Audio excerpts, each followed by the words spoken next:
Hello friends, स्वागत करता हूं सभी का फिर से अपने ऑनलाइन चैनल एम्बिशन एकेडमी पर। और आज हम डिस्कस करेंगे रीजनिंग के एक और बेहतरीन टॉपिक, स्टिंग अरेंजमेंट, मतलब बैठक व्यवस्था।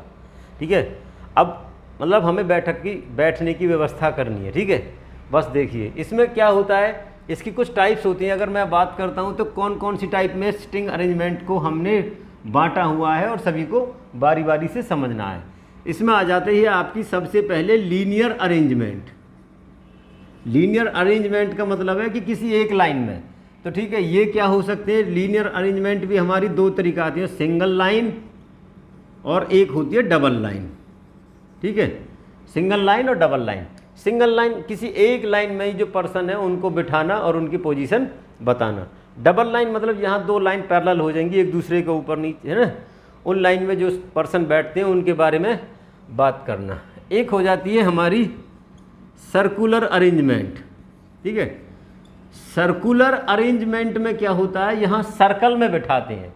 जो सर्कुलर अरेंजमेंट होता है इसी का सिमिलर हो जाता है ये आपके रेक्टेंगल में या किसी स्क्वायर में। यहाँ से क्वेश्चन बनते हैं, रेक्टेंगल वाले भी बनते हैं, स्क्वायर वाले भी। कुछ पर्सन ताश खेल रहे हैं या लूडो खेल रहे हैं उनसे रिलेटेड। तो जो सर्कल में बैठेंगे, रेक्टेंगल में बैठेंगे, तो डेफिनेटली उनका सभी का यहाँ बैठकर वो कुछ खेल रहे हैं तो उन सभी का जो मुख होगा वो कहाँ, सेंटर की तरफ होगा। ठीक है, बहुत अच्छा खासा क्वेश्चन बनता है यहाँ से। सबसे ज़रूरी है सिंगल लाइन में जो बैठने वाले वो आप लोगों को समझ में आना। ये जब आएगी तो इसकी जो थोड़ी बहुत चेंजिंग है उसको बता दिया जाएगा। इसमें होता क्या है, अगर इसमें एंटी क्लॉकवाइज, ठीक है, एंटी क्लॉकवाइज डायरेक्शन गिवन है तो इसका मतलब आपका हो जाएगा to the right.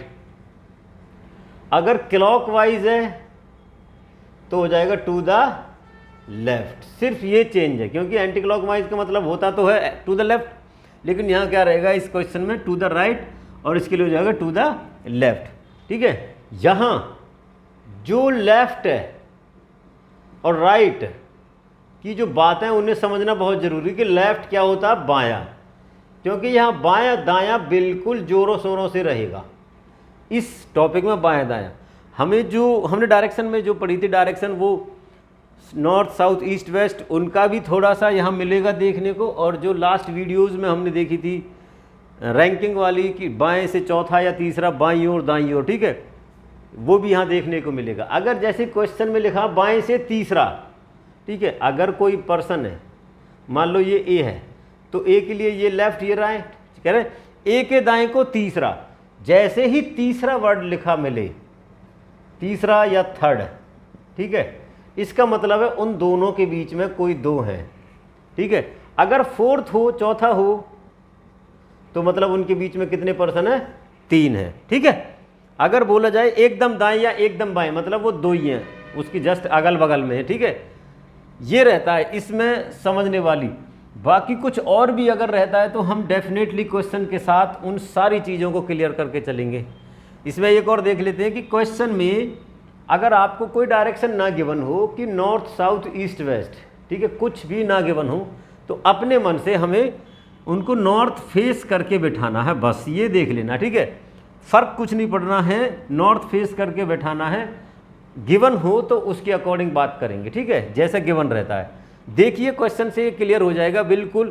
Sting arrangement बहुत ही इंपॉर्टेंट होती है एग्जाम पॉइंट ऑफ व्यू से, अक्सर आती है। इसके जो सर्कल वाले क्वेश्चन है वो बैंकिंग में जाकर एक पजल का रूप ले लेते हैं, क्योंकि स्टिंग अरेंजमेंट जो मैंने ये टाइप बताई है इन दोनों का कॉम्बिनेशन बना लेते हैं वो एक साथ। ठीक है, तो अच्छे खासे क्वेश्चन बनते हैं बैंकिंग के लिए। लेकिन होता क्या है कि एक बार अगर क्वेश्चन फिट बैठ जाता है तो उसी से ना 5 या 6 क्वेश्चन बनते हैं, बड़ा आसान बन जाता है फिर फिट बैठने के बाद। ठीक है, तो अब वो फिट कैसे बैठेगा उसके लिए वीडियो देखेंगे हम, सारा कुछ समझ में आएगा, फिट बैठाएंगे डेफिनेटली। देखो, देखिए क्वेश्चन कहता है A B C D E F किसी कतार में है। ठीक है, अब वो कैसे कैसे उनका बताया गया है position. A B C D E F 6 बंदे हैं तो 6 को हमने यहाँ फिट कर लिया। अब हमें ना कभी भी क्वेश्चन में यहाँ एक साथ नहीं लाना चाहिए। ठीक है, क्या गड़बड़ करते हैं देखता हूँ, वे बी और यहाँ रख लिया, कभी यहाँ रख लिया, फिर उसको काटते नहीं। किसी को वहाँ नहीं रखना है सीधा, जिसकी पोजीशन क्लियर हो जाए, बोल दें कि भाई वो बिल्कुल कॉर्नर पे है, वो भी लेफ्ट पे या राइट पे, तो उसको रख लो। अदरवाइज आप यहाँ से ले जाकर फिर वहाँ फिट करेंगे। देखो ये कह रहा है बी एफ और डी के बीच में है, जो बी है वो एफ और डी के बीच में है। अब मैंने एफ डी यहाँ भी लिया, यहाँ भी लिया, क्योंकि मुझे बी का पता है ये बीच में है, लेकिन एफ इधर है या इधर है ये अभी क्लियर नहीं ना, डी का क्लियर है। ई के बारे में कह रहा है ई ए और सी के बीच में, ये ई है, ये ए या सी के बीच में है, ए या सी के बीच में है। अब देखा जाए A B C D E F G, ये 6 ही तो हैं, ये 6 ही हैं हमें यहाँ फिट करने हैं। और ये भी बता दें कि जब ये 3 एक साथ है तो 3 एक साथ डेफिनेटली इन 6 में वो फिट करना है। आगे पढ़ते हैं। ये कह रहा ए एफ या डी के बगल में नहीं खड़ा है, जो ए है उसके उधर ना तो एफ डी होना चाहिए ना इधर एफ डी होना चाहिए, ठीक है, इनसे कोई आपसी अनबन है। सी डी के बगल में खड़ा नहीं है, देखो नहीं खड़ा है, खड़ा नहीं है, बात एक ही है, लेकिन ये क्या है कि उनको पता है एग्ज़ाम में हमारे पास टाइम नहीं रहता, दबा के रेल चलती है हमारी। सी डी के बगल में खड़ा, इतने भी हम समझेंगे सी डी के बगल में खड़ा है, ये देखने की कोशिश भी नहीं करेंगे। जहाँ ही हम गलती कर जाते हैं सब कुछ खत्म हो जाता है क्वेश्चन में, ठीक है। मतलब सी और डी भी एक साथ नहीं है, नहीं है बस। तो बताइए एफ किस जोड़े के बीच में है। देखो हमने ना यहाँ ये उठा के रख लिया, मान लिया कि हमने ये ले लिया डी, ये ले लिया बी, ये ले लिया एफ, ठीक है। इधर के केस में ले लिया ए, ई और सी। लेकिन ये कह रहा है कि जो ए है ना उसकी एफ और डी से खास नफरत है, मतलब वो नहीं चाहता कि यहाँ एफ और डी हो। तो ऐसा तो पॉसिबल नहीं है कि यहाँ एफ या डी ना हो, तो ये तो पॉसिबल है कि इसको यहाँ से हटा दो, इसकी पोजीशन इसको फिट कर दो, ठीक है। अब सी और डी भी कह रहा है कि सी और डी अगर मान लो हमारे यहाँ डी हो और यहाँ एफ हो, तो सी भी कह रहा मुझे इससे नफरत है, ठीक है। तो इसका मतलब ये क्या है कि यहाँ कौन होगा एफ और यहाँ कौन आ जाएगा डी, और यही हमारे 6 बड़े आराम से फिट बैठ गए। आपको समझ में भी आ गया होगा। अब जो पूछा जाए बता दो एफ किस जोड़े के बीच में, बी और सी के बीच में। आसान सा क्वेश्चन है, देखिए ये कह रहा है A C D I L P M 7 member किसी कतार में खड़े हैं, ठीक है। देखो मैंने बताया था अभी अगर इवन नंबर हैं, ठीक है, तो उनका कोई बीच नहीं बनेगा। यहाँ 7 हैं तो डेफिनेटली कोई सेंटर पॉइंट बनेगा, ठीक है। क्या कहते हैं, वो कह रहा है पी ए के दाएं, ए को रख लिया और उसकी दाएं को चौथे स्थान पर। मैंने बताया चौथा बोला तो डेफिनेटली उनके बीच में कितने होंगे 3। तो ए के दाएं को चौथे स्थान पर कौन है पी, तथा सी पी के बाएं दूसरे स्थान पर है। उसी लाइन में कह रहा है जो सी है वो पी के बाएं है, ये पी इसके लिए बाएं कहाँ, इधर की साइड। देखो सबके लिए राइट लेफ्ट यही तो बनता है, मैंने दाएं चलाया क्योंकि इसके लिए ये राइट है, इधर रख दिया। अब इसके लिए ये लेफ्ट है, बाएं बोल रहा है लेफ्ट साइड दूसरे स्थान पर, मतलब एक छोड़कर, तो यहाँ कौन आ जाएगा सी, ठीक है। ये कह रहा है डी कतार के बीच में है। मैंने ये भी बताया था कि जब किसी की पोजीशन फिक्स हो जाए तो उसको डेफिनेटली हम लाइन में रख देंगे, ठीक है, ठीक। इसको यहीं रहने, वो फिट है डी। ये कह रहा है तथा एम के दाएं दूसरे स्थान पर, डी के बारे में बोला है, जो कतार के बीच में है वो एम के दाएं दूसरे स्थान पर। देखो एम के दाएं, सोचो एम इधर आएगा या इधर, डी के दाएं नहीं बोल रहा मैं, एम के दाएं। अगर एम यहाँ आएगा तो एम के लिए ये बायां बन जाएगा, तो एम कहीं यहाँ आएगा, और है कौन से स्थान पर, दूसरे पर, तो उनके बीच में कितने होंगे 1, तो ये कौन हो जाएगा तुम्हारा एम। आगे बढ़ते हैं। ये कह रहा आई पी से सबसे अधिक संभावित दूरी पर है। सबसे अधिक संभावित दूरी जब होगी जब कतार में 2 पर्सन एक दूसरे कॉर्नर पे होंगे, एक उस कॉर्नर पे तो एक इस कॉर्नर पे। तो आई और पी के बारे में क्लियर है कि यहाँ आई पी हो सकता है या यहाँ आई पी हो सकता है, ठीक है। कॉर्नर पता नहीं है तो हमने फिट कर लिए। तो कह रहा है बताइए पी के बाएं चौथे स्थान पर कौन होगा, ठीक है। पी के बाएं चौथे स्थान पर देखो, अब इसको लेते हैं। ये एक साथ कितने मेंबर जाएंगे, 3, 4 और 5, ठीक है। इन 5 को एक साथ फिट करना है। एक चीज़ समझ में आ गई, ये पी है और जितने भी लोग हैं वो पी के सब बाईं ओर हैं। अगर हम पी को यहाँ छोड़ दें, ठीक है, क्या पी के बाईं ओर पॉसिबल है इस लाइन में? बिल्कुल भी नहीं है। जब पी के बाईं ओर ये पॉसिबल नहीं है और हमें पता है कि पी भी एक छोर पर है, तो आई इस छोर पर आ जाएगा। जैसे यहाँ P आता है तो ये पूरी लाइन P के साथ जाएगी, ये गैप छोड़कर यहाँ कौन आ जाएगा C, ये वाला गैप छोड़कर यहाँ कौन आ जाएगा A। हो गया काम। अब इसमें कौन बचता है L। अब इसके बारे में कुछ भी पूछा जाए आप बड़े प्यार से बता देंगे। अब जब एक बार ये फिट बैठ गया तो इसमें क्या पूछना, ठीक है। कह रहा P के बाएं चौथे स्थान पर, ये P है, P के बाएं चौथे स्थान पर कौन आ जाएगा A। आपका आंसर क्या हो जाएगा इसमें A, ठीक है। वो कह रहा है TUVWXYZ, ठीक है।